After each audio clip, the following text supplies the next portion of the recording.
Hello,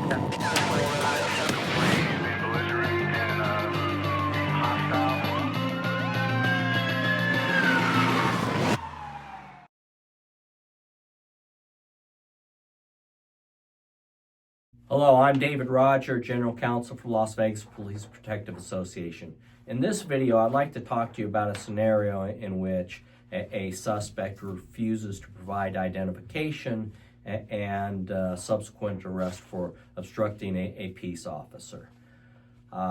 This issue came up through a Metro officer who gave the following scenario. Police respond to a call in which a person with a specific description has allegedly committed a crime. There is no question that they have reasonable suspicion to detain an individual that they see who matches the description. So reasonable suspicion is not an issue in the case.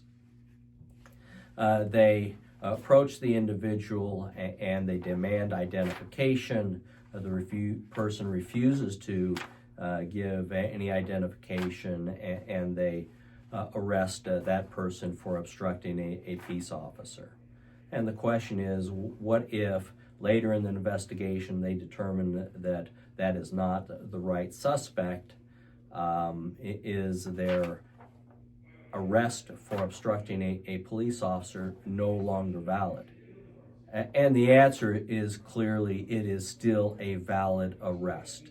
Once a person refuses to provide identification, they have obstructed your investigation, and it is a misdemeanor charge. And so let's take a look at the statute. NRS 171.123 provides that the officer who has reasonable suspicion to detain the person may detain the person pursuant to this section only to ascertain the person's identity and the suspicious circumstances surrounding the person's presence abroad. Any person so detained shall identify himself or herself, but may not be compelled to answer any other inquiry of any peace officer. And so when you have reasonable suspicion to believe that the person has committed a crime, under Terry versus Ohio and the statute, you're entitled to detain them, and they must provide you identification. They don't have to answer any other questions, but they have to provide you identification. And if they don't, they are obstructing an investigation. Well, let's take a look at this next statute. NRS 197.190, obstructing a public officer. Every person who, after due notice, shall refuse or neglect to make or furnish any statement, report, or information lawfully required of the person by any public officer is guilty of obstruction and guilty of a misdemeanor.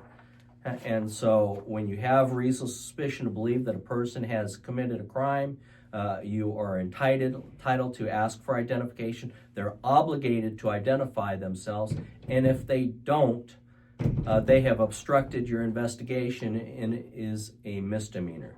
The fact that you may subsequently determine that that's not the right suspect is irrelevant because the crime of obstruction occurs when they refuse to provide identification.